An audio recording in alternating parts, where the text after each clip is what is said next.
Hierdie episode van Storytyd saam met Juffrou Blanche word geborg deur Kleuter en Baba Campus in Langenhoven Park.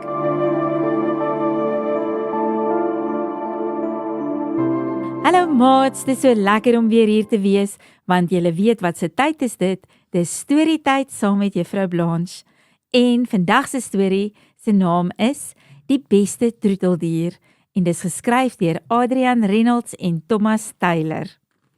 Julle moet bietjie luister, want daar is weer rymwoordjies en mamma moet jou help as jy nie seker is nie, dat sy vir jou kan leer wat rymwoordjies is, want dit is so lekker as mens met rympies kan werk en dit maak mens baie, baie slim. So hierdie boekie se woordjies is rymwoordjies. Arno se sussie Kara het 'n oulike beste maat. Sy sê, hy skattig en vollerig, ons speel van vroeg tot laat. Ag nee wat, sê Arno. 'n marmot sal my mors dood verveel. Daar is ander fantastiese diere waarmee 'n mens lekkerder kan speel. Ek soek 'n hond wat die heeldag blaf en lek. By die see kan ons biljaar, bal speel en die branders invaar en ons dan op die strand uitstrek. Honde se asem stink, sê Kara. Hulle moet liewer buite bly. My marmotjie se asem ruik heerlik en hy kyk TV saam met my. Maar Arno gee 'n snork. Wie gee om hoe jou troeteldier ruik? Buitendien, dis sommer simpel om saam met jou troeteldier TV te kyk. Gee my eerder 'n beer wat grom. Almal sal skrik as ons nader kom. Ek sal heeldag op sy breë rug ry en saam met hom in sy grot gaan bly. Jy's laf, sê Kara. 'n beer is te groot. Hoe pas 'n eislike beer op jou bed? Nee, dankie.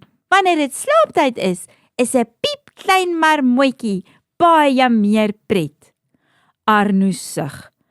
'n marmot wil net slaap en slaap.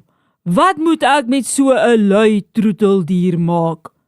Ek soek iets wat mal is oor avontuur, iets groots en gevaarlik, soos 'n draak. 'n draak met vlamskerp tande in elke kaak, 'n monster wat brul en raas, wat vlamme by sy neus uitblaas, en my sussie skrik kan maak. Kara lag.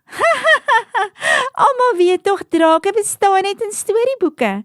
Kyk, my marmotjie maak tjie as hy 'n swinkie soek.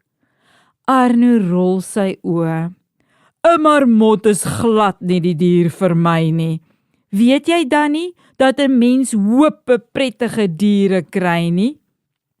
Soos 'n pikswart luiperd met reuse kloue, 'n kwaai ysbeer wat woon in die koue, 'n slang of 'n rot wat meisies laat gil, 'n reusagtige dino wat kliphard brul, of 'n arend wat sweef bo die hoogste geboue, 'n 8-potige monster van onder die see, 'n wilde gorilla of 'n sjimpansee, 'n sabeltanddier wat jou kan hap, 'n renoster wat als in sy pad plat trap.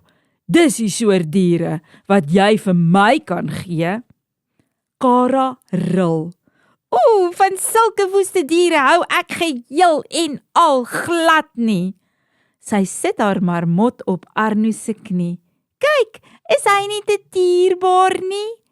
Die marmot skarrel tot in Arno se nek en spring dat hy deur die lug trek. Hy hop die hele kamer vol en begin in die gang af te rol met Arno se klimtol in sy bek. Soek hom, sê Arno en hulle laat waai. Waar kan hy wegkruip? Wie sal kan raai? Bo op die bank of onder die mat. Hulle soek en kort voor lank ontdek hulle hom in die kas se laai. Kara knipoog vir Arno. Dit was groot pret, nee. Arno glimlag. Ja, 'n marmot is nie te sleg nie, Maar ek moet tog vir jou sê, ek wil eintlik nog steeds 'n draak ook hê. O, maters, dis nou maar lekker om 'n troeteldier te hê, nê? Hondjies en katjies, 'n marmot, weet ek nou nie of dit my gunsteling diertjie sal wees nie. Ek dink ook hulle stink 'n bietjie, maar as mens gereeld hulle hok skoon maak, is dit seker nie so erg nie.